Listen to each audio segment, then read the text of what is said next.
এবং 24-এর রক্তাক্ত জুলাই বিপ্লব, বর্ষা বিপ্লব, এই বিপ্লবে যারা শহীদ হয়েছেন, বিশেষ করে এই জুলাই বিপ্লবে যাদের রক্তের বিনিময়ে, আকাঙ্ক্ষার বিনিময়ে আজকে মহান সংসদে আমরা যারা সবাই এই বিপ্লবে অংশগ্রহণ করার সুযোগ হয়েছিল, আমাদের পরবর্তী 100 বছরের প্রজন্ম জানবে যে আমার পিতা, আমার দাদু এই সংসদে আবার কখন ঢুকতে পারবে চিন্তাই করেনি যারা। 2014 সালের 5ই জানুয়ারি হঠাৎ করে এখান থেকে বেরিয়ে গেলাম। আমার পাশে আমার অনেক বন্ধু সেদিন এই সংসদে ছিল।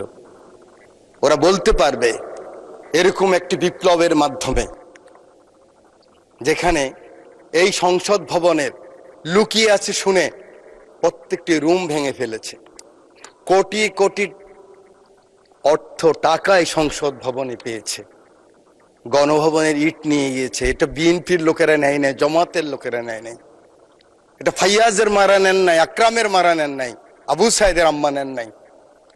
এটা বাংলাদেশের রিকশাওয়ালা, শ্রমিক, জনতা সকলে ক্ষোভের বহিঃপ্রকাশ ছিল সেদিনকার সেই সমাপনী আন্দোলন। সেই সমস্ত শহীদদের আত্মার মাগফিরাত কামনা করছি। আল্লাহ যেন তাদেরকে বেহেশতের সর্বোচ্চ মাকাম দান করেন।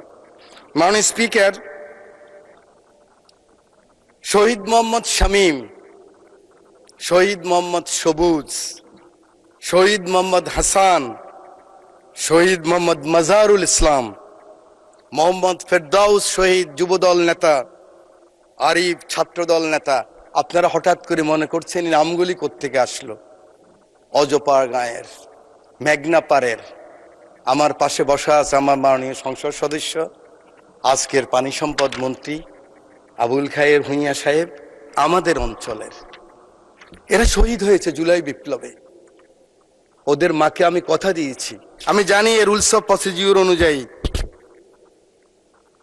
মহামান্য রাষ্ট্রপতির চেয়ারকে আমি সম্মান করতে হবে, সম্মান রেখেই বলছি।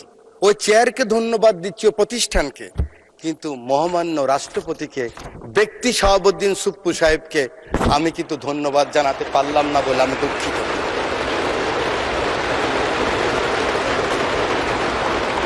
মাননীয় স্পিকার, শহীদ প্রেসিডেন্ট জিয়াউর রহমানকে স্মরণ করছি।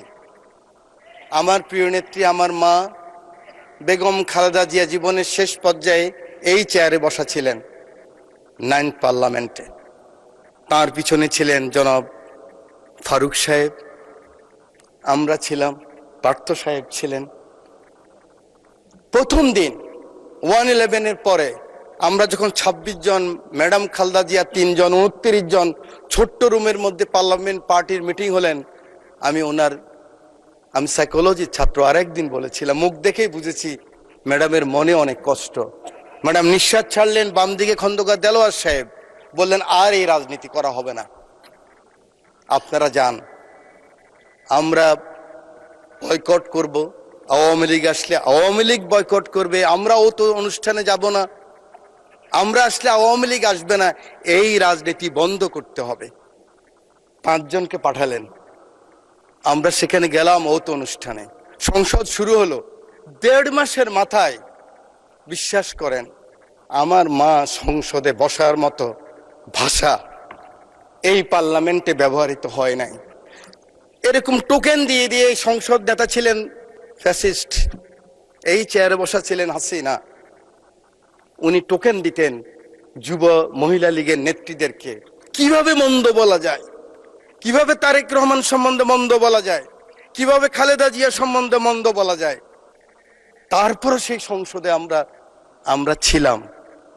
আজকে আমার নেতা শহীদ প্রেসিডেন্ট জিয়াউর রহমান রাজনীতিটা শুরু করলেন কিভাবে, গ্রোম করলেন কিভাবে।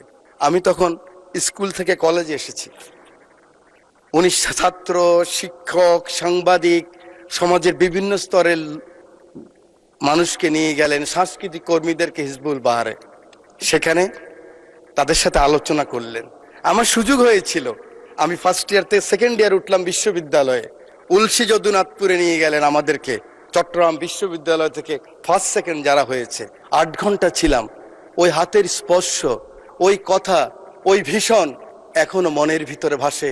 হয়ে গেলাম জাতীয়তাবাদী শক্তির একজন সৈনিক।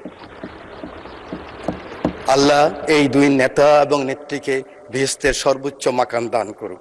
সময় নেই, বলতে পারবো না, শুধু বলতে চাই, আর কত যুদ্ধ, আর কত তর্ক, আর কত বিতর্ক, আর কত ছোট করা।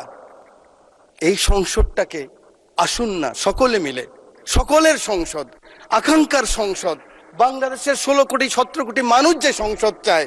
আমি এখানে যত কথাই বলি, আমি মনে করি আপনাকে ঘায়েল করেছি, আপনি মনে করেন আমাকে ঘায়েল করেছেন, কিন্তু বাংলার কৃষক, বাংলার শ্রমিক, বাংলার জেলে সে কিন্তু বোঝে আমার কথা সঠিক না আপনার কথা সঠিক।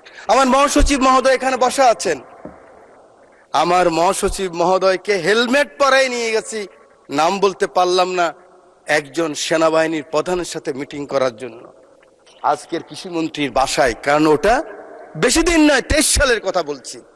জীবনের বাজি নিয়েই কথাগুলি করেছি আমরা।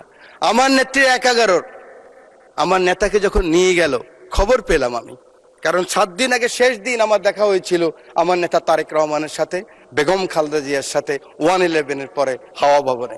সেদিন ছিল ওনার শেষ দিন। খবর পেলাম ওনাকে নিয়ে গেছে, ঢুকে গিয়েছে। 196 জন এমপি ছিল এই পার্লামেন্টে, আমি ঢুকেছি। আমার নেত্রীকে দেখেছি একজন মা, তার সন্তানের জন্য কি আকুতি, কি কান্না, কি বেদনা বিধুর আমি দেখেছি। আমি সেই কথা মনে রাখতে চাই। আজকে আমরা অনেকে আছি, কিন্তু ষড়যন্ত্র বন্ধ হয়নি। জাতীয়তাবাদী নেতাদেরকে বেঁচে থাকতে হলে অনেক যুদ্ধ করতে হয়, ঐক্যবদ্ধ থাকতে হয়। আমরা সকলে আসুন একমত হই।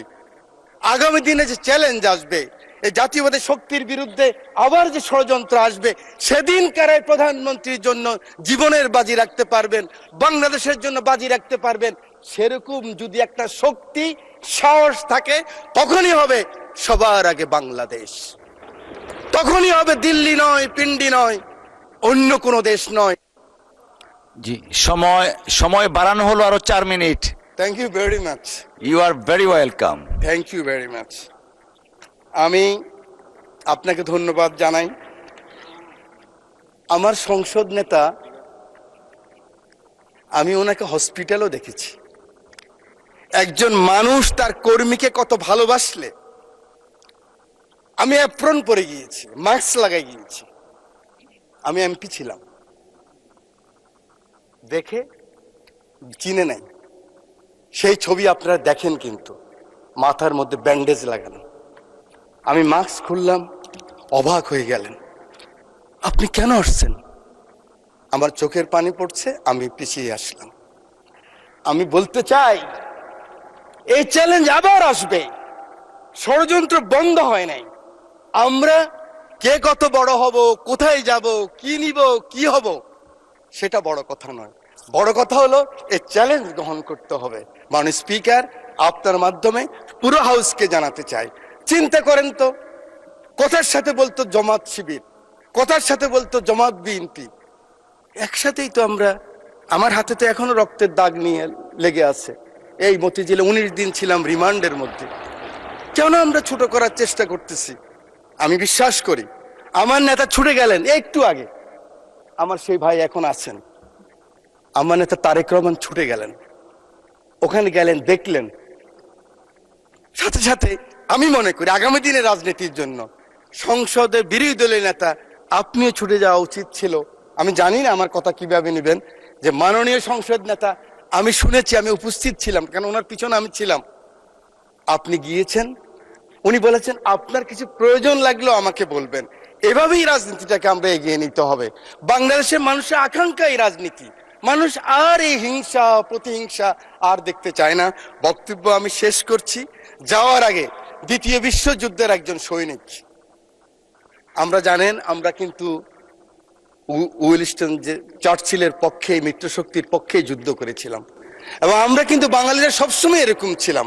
আমরা মুঘলের বিরুদ্ধে ঈসা খাঁ যুদ্ধ করেছে, ফরাজি আন্দোলন, ফকিরি আন্দোলন, এগুলি তো আমরাই করেছি। ইলা মিত্রের আন্দোলন আমরাই করেছি, তিতুমিরের বাঁশের কিল্লা আমরাই করেছি। এই সৈন্য গিয়েছিল, যুদ্ধ করেছে বিভিন্ন জায়গায় মাননীয় স্পিকার। পরে আসছে বার্মায়, বার্মায় আসার পরে নিজের দেশের কথা মনে পড়েছে। দেশের কথা মনে করার পরে মনে করলো এই বর্গী ওলন্দাজ ব্রিটিশরাই তো অত্যাচার করেছে, আবার তো সেই অবস্থাই হবে। তার স্ত্রীর কথাও মনে পড়েছে। তখন ঢাকায় কিন্তু লণ্ঠনের বাতি জ্বালতো। তো তিনি বলেছেন, পরের জন্য যুদ্ধ করেছি অনেক, পরের জন্য যুদ্ধ করেছি অনেক, এবার তোমার আর আমার যুদ্ধ। যদি বলো এত যুদ্ধ করে কি পেয়েছি? তিউনিসিয়ায় পেয়েছি জয়, উগান্ডায় পেয়েছি জনগণের ভালোবাসা, আর প্রতিবেশী বার্মায় পেলাম ঘরে ফেরার তাগাদা। আমি যেন সেই বাতিওয়ালা যে পথ পথ রাস্তায় বাতি জ্বালিয়ে ফিরি, অথচ যার নিজের ঘরে জমে থাকে দুঃস্ব অন্ধকার। এই অন্ধকার তো আমরা কাটাতে চাই, এই অমনীষা থেকে বের হতে চাই। আমরা সুন্দর স্বাভাবিক সকলের জন্য যে বাংলাদেশ, সেই বাংলাদেশ চাই। আমার নেতা তারেক রহমানের সবার আগে বাংলাদেশ, সেই বাংলাদেশ চাই। আমার রামগতির দায়িত্ব নেতাকে দিলাম, আমার এমপি, আমার নদী ভাঙ্গা মানুষ শহীদুদ্দিন চৌধুরীকে দিয়ে সময় নাই, সেই কারণে সকলের ভালোবাসা চেয়ে, আদর চেয়ে বক্তব্য শেষ করছি। আল্লাহ হাফেজ, বাংলাদেশ জিন্দাবাদ।